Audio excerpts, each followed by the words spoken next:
we need to have our morning conversation. Yesterday was quite emotional. And we were talking about when fathers come into your life later on, what do they want? But let me notice something. I was just sitting here gobsmacked with what I was hearing, and he had a question and I did not know how to answer it. What is the question? How long can you stay? How do you move on with that heavy heart? How long do you stay without forgiveness? You don't forgive. When you Pharaoh. Staying with that bitterness. How many years? Are there things that are still in your heart years and years after they happened? Why can't you let go? Your heart is so heavy hata ukipima kwa ratili. The weight of your heart. What do you want them to do? You need to let go. You need to forget and forgive. That's all nice and biblical. But when an emotional crime has been committed, that's different. Can't stay with that. Can't stay. Can't keep on saying that. Nafa ifike mahali useme, you know what? It's never that serious. You free yourself. There's nothing as sweet as forgiveness. You forgive that fellow, move on with life. Hata yatasikia amepumzika. He doesn't want your money, he doesn't want your time, he just wants your forgiveness. It's water under the bridge now. Okay. How long can you carry bad stuff in your heart? How long can you carry bitterness? Are there things that happened years ago that still hurt you today? That's what I want to know this morning. Free yourself. Does it bother you? Are there things that are simply unforgivable? Maybe that's it. Maybe there are things that are unforgivable. Yesterday we heard from a guy who's 28 years old. Father left him at 4. You heard the bitterness in his voice. He was hurting still, 24 years later. Because he knows his dad is still around, perambulating here and there. Are there things that you've carried around for years that you just cannot let go of? Why? Maybe they happened years ago. Uncle. You know, everyone says forgive and forget. It's so easy to say until you go through it yourself. How hard is forgiving?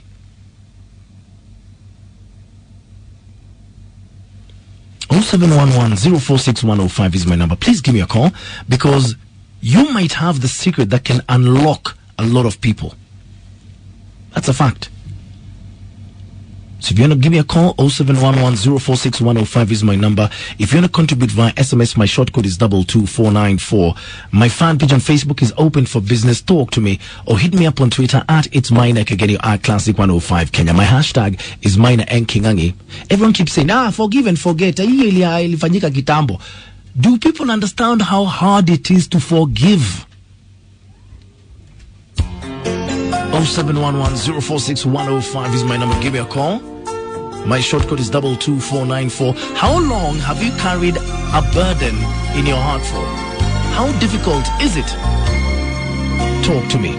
This is Classic 105. We continue our morning conversation. My name is asking, how long will you carry bitterness in your heart for?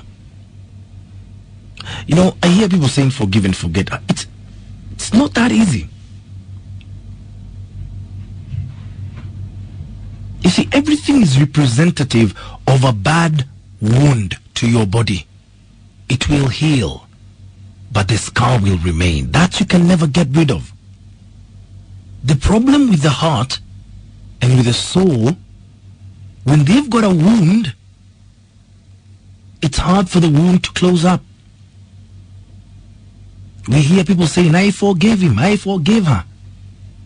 Have they really? How easy is it to forgive an emotional wound?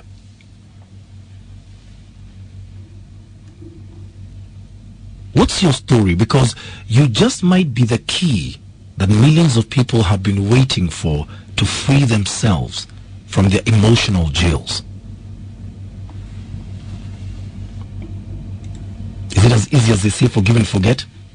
Monique Kims, you're saying, I forgive though, never forget. And most important, when I'm done, that's it. I make sure if offended, I sort things out. Because I feel free and at peace, but I keep a distance. Saddam Hussein is saying, for me to forgive someone is very hard. I end up hating the person for the rest of my life. Wow. Sonny Taylor is saying, forgiveness releases us. The alternative to forgiveness is bitterness and resentment. When you're unwilling to forgive, you may feel that you're punishing the other person, but the only person paying the price is yourself. Kanga Justin Kanga is saying, some heartaches are much easier forgotten than forgiven. Hurts more when remembered.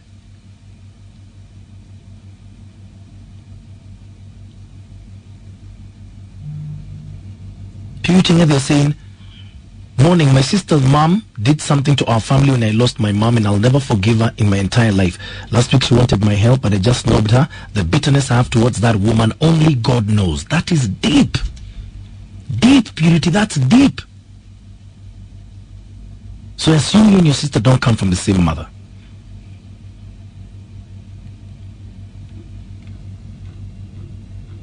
When we're saying forgive and forget, how easy it is. Something tells me it's not.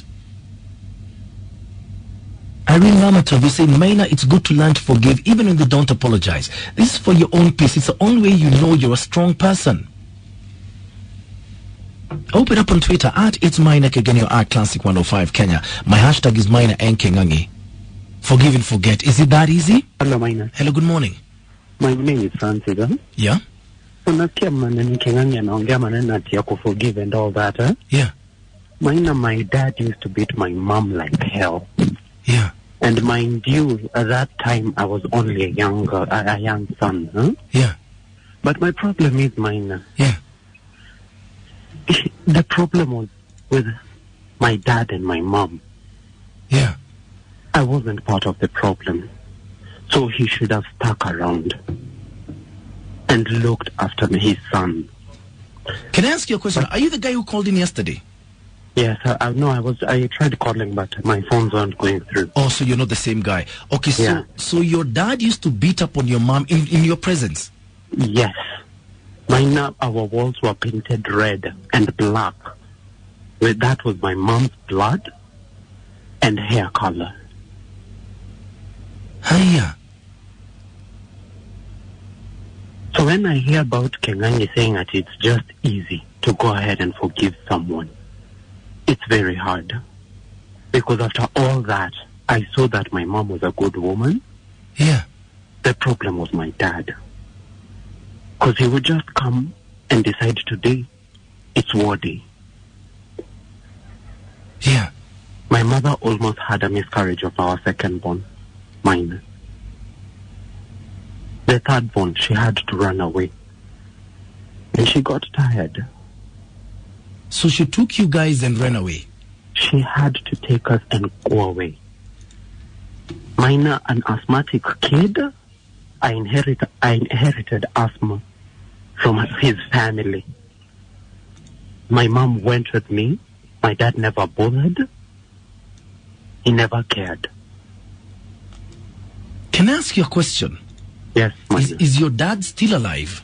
My dad is still alive. Actually, 3 months ago, I received an anonymous call.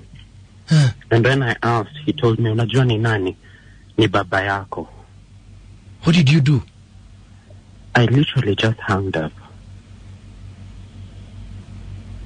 I'm 24 years old, but I just literally hung up the phone. You can still see him beating her like it was yesterday? Yes, Maina, I was a young kid. These are things I'm saying that I'm not supposed to see at my age. So when he called me, I refused picking the calls. He tried calling again and again. I refused picking up these calls because for me, out of sight, out of mind, Maina. The more he's away, the better for me. So me nimemsamehea kule yako. But never should he show his face. Can I ask you a question? Yes, Maina. If he tracked you down today, yeah, and went down on his knees and asked for forgiveness, would you forgive him? Maina, I'd forgive him, but let him go. Because what was he doing 20 plus years of my life, not being there for me? My mom used to sleep with me in Kenyatta Hospital. At times we thought I was going to die. She was all alone, nobody to hold her hand in case I went. Wow. Look, you know what? Yeah. I hope you find peace. Okay? Yeah. And I hope you can find the strength to carry on and not let it eat you up. I am trying my best not to eat me out, because the other day I lost my job, I lost everything. Oh no. I'm helping my mom to take care of my 2 brothers, because right now one is heading to the university, the other one is in Form 4. Yeah. I don't have any other means. I had to come back home. Now we are surviving hand to mouth. At times you just sit down and you wish maybe if he was there, things would have been different. He would have taught me different, even if not provide. But it's okay. My mom has done all the job. She's taught me to be a man that I am today. I am proud of her. I celebrate her. But let that man stay away. Let him never come back. Okay. All right. Thank you for sharing your story, eh? Welcome, Mina. Okay, now how do you forgive that? The issue is, how long are you planning to stay with all that bitterness? That's your question. Yes. But you have to let go of some of these things. As bitter as it is. That's what Ravanya is. Is it as easy as that? Like what Malim was saying, is it as easy as just forgiving and forgetting? What is your story? I'd really love to hear it this morning, because you could help millions of people who are trapped. We continue with our morning conversation. The guy who called in earlier, you know,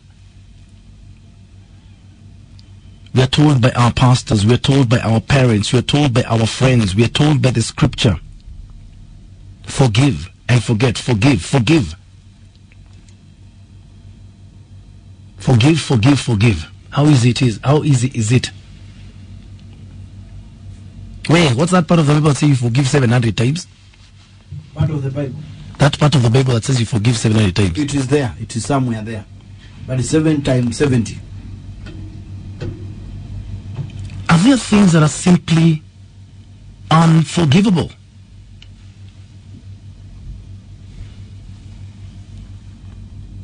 Sam Mubani was saying via Twitter, I don't carry burdens. In any case, you must know the boundaries of not to hurt someone. But people don't have that limitation. That is true. Lisa was saying, forgetting is impossible.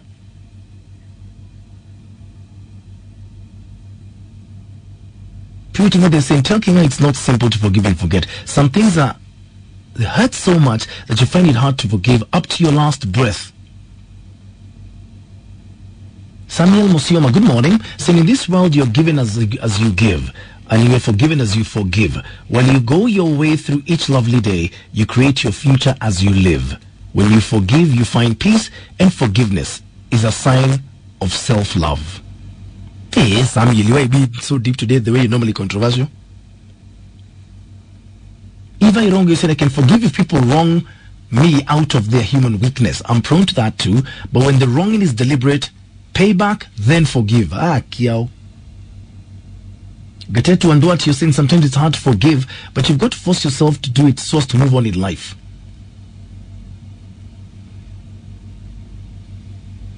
At It's Mine again, your Classic 105 Kenya. My hashtag is Mine and Kengangi. It's getting hot in Twitterville. Hello. Hello, good morning, Mine. Morning. Hii mada yako wenyewe ni kali. Nakuambia guy. Lakini naweza kuambia jambo moja.